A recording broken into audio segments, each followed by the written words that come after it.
Mel Kiper dropped his 2026 NFL Draft Big Board last week, and we have yet to break down the top quarterbacks on his list. Now, this was a week ago, but one game shouldn't drastically change how the quarterback outlook looks. So we'll break it down for you on today's video. Unlike ESPN Plus, our NFL draft coverage is free here on Chat Sports. So help us out by sharing today's video so other people can tune in, lock in, and watch all of our NFL draft coverage here at Chat Sports. So number one for Mel Kiper's quarterback rankings is Dante Moore, the Oregon quarterback, who was, by the way, his number one overall player. And I like Dante Moore. That seems a little bit rich for me. He was not great at UCLA. I think the situation wasn't good either. Like, there was a lot of issues there for Dante Moore. Not coming off of his best big game, I'll say. I'll clarify it that way. With the performance against Indiana where he just didn't look comfortable. Looked a hell of a lot better against Rutgers, though. Had himself a nice bounce-back game.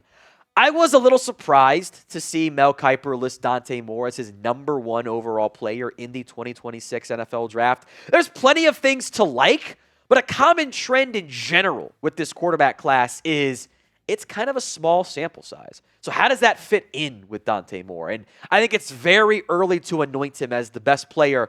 I don't know if he's going to go pro. And frankly, I am kind of going back to the Bill Parcells roots of I want to see you start a bunch of years in college. And I want you to have that experience because I think it does benefit you in the long run, even if, Oregon's offense isn't necessarily the most pro-friendly. Better than Lane Kiffin's offense, which is Mickey Mouse, but super fun.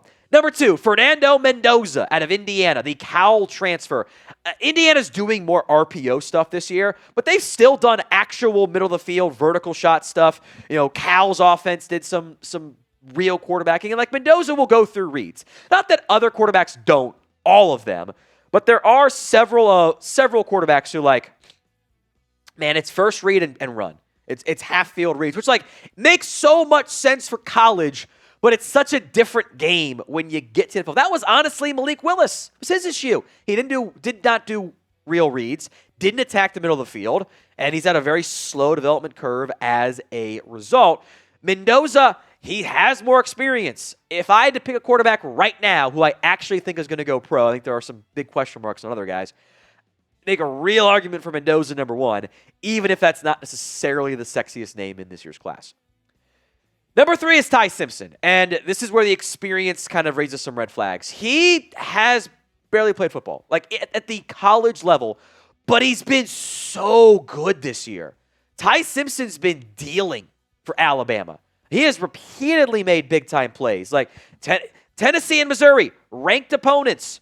3 TDs, no interceptions. 2 TDs, no interceptions. Did throw one against Vanderbilt, but he's got 20 total touchdowns. He's had some fumbles. Those are some red flags as well, but threw for 340 yards against Vanderbilt, 276 against Georgia. Schedule continues with some tough games, but that's kind of all we have to judge him on unless you want to try to go judge him on, some previous year campaigns, they subbed him in late against South Florida back in 2023 and was actually okay, but took 5 sacks in that game. Coach's kid fits that mold there. I've been impressed. He makes some big-time plays, but he's still also very inexperienced. Who do you think will be the first quarterback drafted in 2026? Let me know in the comments section of today's show. Remember earlier how I mentioned I would kind of want to see some of these quarterbacks go back to school, not turn pro? That's LaNorris Sellers. I think he would significantly benefit from going back to school and, frankly, going to a different program. I don't want to be overly mean to Mike Shula, but, maybe we shouldn't be having Mike Shula be our coordinator in the year of our Lord 2025. That doesn't sound like a very good idea for me. Sellers' numbers do not pop off the screen. The touchdowns are down. He takes too many sacks. Part of that is the supporting structure around him. I would love to see him hit the portal, go to a team that'll give him a little bit more real quarterbacking stuff, put him in a better situation, and let him be the dynamic dual threat that he has shown in flashes he can be. Otherwise, we're kind of we're in year 2 of the upside, and that scares me because you could be Anthony Richardson. Maybe you're Josh Allen, but more often than not, you're Logan Thomas. So should LaNorris Sellers turn pro? Y for yes, N for no. Let me know in the comments section of today's show. Apologies for the sniffles, gang. John Mateer, number 5, is next up here on the list. Super fun player. The consistency is maybe never going to be there. I will say, though, man, he wasn't healthy. He was not, I think it was pretty obvious. He was not healthy for Oklahoma against Texas. I applaud him trying to get out there and grit through it, and I don't think he was that healthy against South Carolina either, and that's kind of why they dial back some of the rushing, and, only the last 2 games haven't been as good for John Mateer. From a production standpoint, it was not good against Texas. He just can't quite throw it with the same velocity he normally has, which makes the eval a little bit complicated. He's fun. He's an awesome college QB. I just, there is some Baker to his attitude in a good way, but, the touchdown turnover ratio is kind of heading in the wrong direction as of late. Today's show is made possible by Prize Picks. You and I make decisions every day, but on Prize Picks, being right can get you paid. Don't miss any of the excitement this football season on Prize Picks, where it is good to be right. Prize Picks is the only app that offers stacks. You can pick the same player up to 3 times in the same lineup. So if you want to take more than, let's say, Josh Allen, rushing yards, passing yards, TDs, you can do it. Saquon Barkley, more than rushing yards, receiving yards, and TDs. This week, thanks to producer Aiden, we've got Saquon more than a half TD, Aaron Rodgers' revenge game more than passing yards, Jordan Love more than pass attempts. Also, check out the feed feature on Prize Picks. The feed tab lets you follow other Prize Picks players directly in the app and copy their lineups in one simple click. Download the Prize Picks app today. Use code CLNS to get $50 in lineups after you play your first $5 lineup. That's code CLNS to get $50 in lineups after you play your first $5 lineup. Prize Picks. It's good to be right. Number 6 is Carson Beck, and I don't want to buy into the guy because I have never been a huge Carson Beck fan, but I think we're running into the issues that, frankly, we saw at Georgia, where he doesn't have an overwhelming physical skill set. And if you don't have an overwhelming physical skill set, you can't be turnover guy. And that's what he is. 11 TDs, 7 interceptions passing. There were some questionable comments like, I don't know, like he's not wrong. The receiver ran the wrong route in the final play, but like, should you say that publicly? Like Georgia fans will tell you that that was an issue for the Bulldogs. I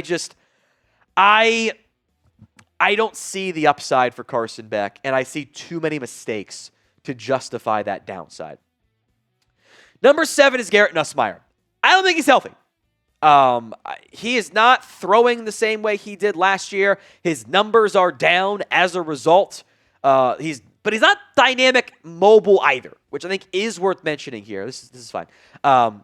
He's also got 15% too much of the bad Tony Romo in him, where like he will just make mistakes. He'll throw a bad pass. He'll just not see the guy dropping directly into his passing window. Again, the way he plays, where he doesn't have an overwhelming arm, it's not bad. It's good enough. He doesn't have the mobility. There's so little margin for error. I think we're seeing some of those issues crop up this year for Nussmeier. Hopefully he gets healthy. LSU ain't out of it. Can he guide them to a run down the stretch? Number 8, Sam Leavitt, Arizona State's quarterback. This is like the lesser version of John Mateer. He's a fun college QB, man. He's running around, making plays, backyard football nonsense. But at a certain point, I do need to see you consistently win within structure. Leavitt has some fun tools, the arm strength, the mobility, but the accuracy comes and goes. And I can't have you just like bail on a clean pocket, go do something else, try to make a crazy play. I do need to see a little bit more consistency from that. And that's why I would like to see Leavitt also go back to school. Let's get to 420K. Get it? 420? Nice? Yeah. Hit that sub button here on Chat Sports or on NFL Draft YouTube channel if you're watching over there. Hit that sub button if you haven't already done so. YouTube.com/chatsportstv. Number 9, Jayden Maiava, who I've been impressed by. Much better this past season than what it was last year for USC, the former UNLV transfer, by the way. Or Maiava, excuse me. I don't know if he's got the top end talent. I think Chris Sims called him a first-round pick. I don't know about that one there. But he's been way better this year for the Trojans and is trending towards being an actual NFL caliber draft pick this season. And then number 10 is Drew Allar, the Penn State quarterback, who I would not be surprised if he still ended up going somewhere in the first 2 days, because a team's going to talk themselves into the upside, the arm talent, the mobility, the arm strength, in the same way that they talked themselves into Christian Hackenberg. But this was not the year Drew Allar wanted. He could have gone pro, and he probably would have been overdrafted in that quarterback class kind of significantly. Now he's coming off a bad leg injury. We'll see if he's healthy enough for some of the all-star circuit stuff. Didn't look good. None of that is not that it didn't look good. He looked like the same guy he's been in the past. And that's disappointing for Allar and for Penn State, and does open up just a bit of a wild card for him in the NFL draft.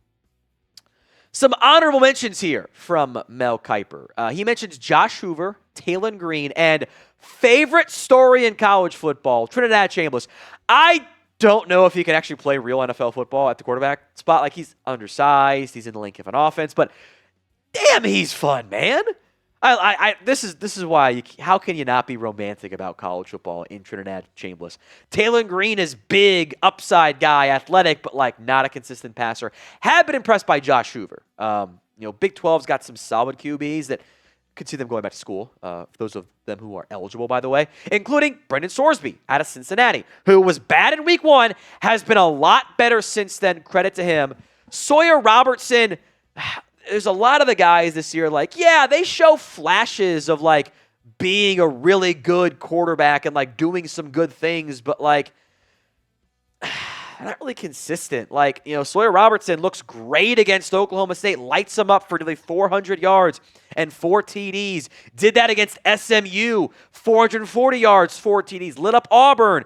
Yeah, and then threw 3 picks in a loss against TCU. So, like, which he's so inconsistent still, and he's actually not accurate that that guy scares me, by the way. Cade Klubnik out of Clemson, plummeting down the rankings. Every year he got better until this season. It's bad. Luke Altmyer, screams like practice squad quarterback to me. Jalen Daniels, he's fun as well. He and Byrum Brown, like, I don't think they're actually NFL quarterbacks, but they're fun. I forget the CBS Sports guy was complaining about the ratings won't be good if you put Georgia Tech against South Florida. Like, are you kidding me? I want to watch Hayes King and Byrum Brown ball out. That's awesome. That's what college football's about, baby. Diego Pavia, not an NFL QB. He should be able to play college football as long as he wants to. Go to a new team each year. Have fun with it. Rutgers quarterback has done some inconsistent but promising stuff. Of note, no Arch Manning. I feel like it's more likely he transfers than goes pro right now. Not a hot take.